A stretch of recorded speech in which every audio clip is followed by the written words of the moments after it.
Okay, we last video we went ahead and built our constructor, making our practice connection. So we put all our credentials in, we made that static connection, we went ahead and created a constructor that just went ahead and populated that connection. So we should be able to use that connection in other methods. So let's go ahead and make a public static void. Actually, let's return a void for now, and we're going to call it login. And we're just going to go ahead and do a basic test to make sure we get connected into this various pieces of it. So let's go ahead and create a statement. So we need to create a statement before we can make any queries. So we'll just go ahead and call it statement. Keep it short. That's going to equal a new, or actually we're going to use the connection up above, and we are going to create statement, and that should be good. We have to import our statement piece, make sure we get the statement Java SQL, and we have to probably wrap this in a try. So let's run with a try catch. There we go, got some code and going in there. So you notice a couple of these. So our class not found goes along with our class register.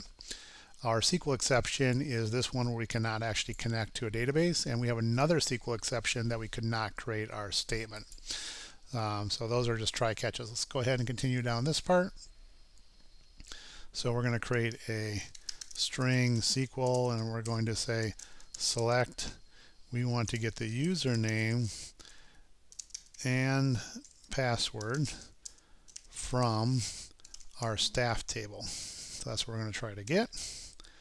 And now that we have our SQL statement, we can go ahead and execute our query. So we are going to create a result set, which means information is going to come back from here. So we're going to say result set. We'll call it results equals, let's see here. We want to use our statement, stmt. This is going to match up with that part. We are going to use that to execute our query, and the query we're going to run is this SQL up at the top part there. So we're going to define the SQL here, we're going to execute it there. This statement is defined there, and this connection is defined there. So we're kind of chaining these things all together. We've got a result set, so we have to import our Java SQL to get that one to come in. Now that we have a result set, we can go ahead and do a loop here. And let's do let's see, while loop really makes sense. Results dot next. So while there is another item in the result set, we are going to loop through, and we are going to system out. Let's go ahead and do our results, square bracket, and we're going to use our names that we did up here.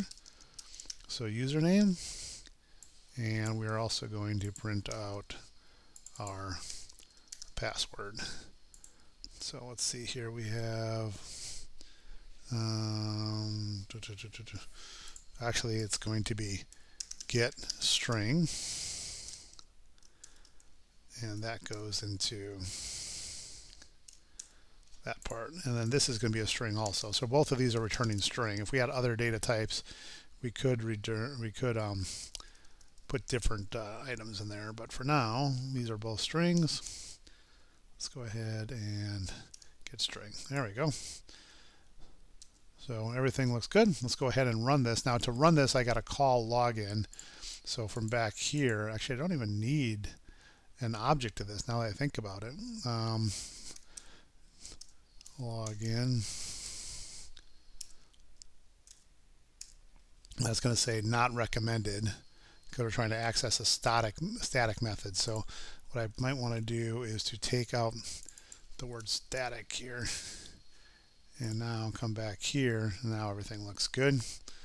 And P is never used, but we are using it there, so go ahead and save that. That cleans up that. No red in any of these. Go ahead and clean up some of these extra spaces. Control A, I. Let's go ahead and give this a run. Practice, and there is our user, password, user, password, user password. Everything gets connected. Okay, next video we're going to do a where clause, and we're going to limit which users come back when our select statement is run.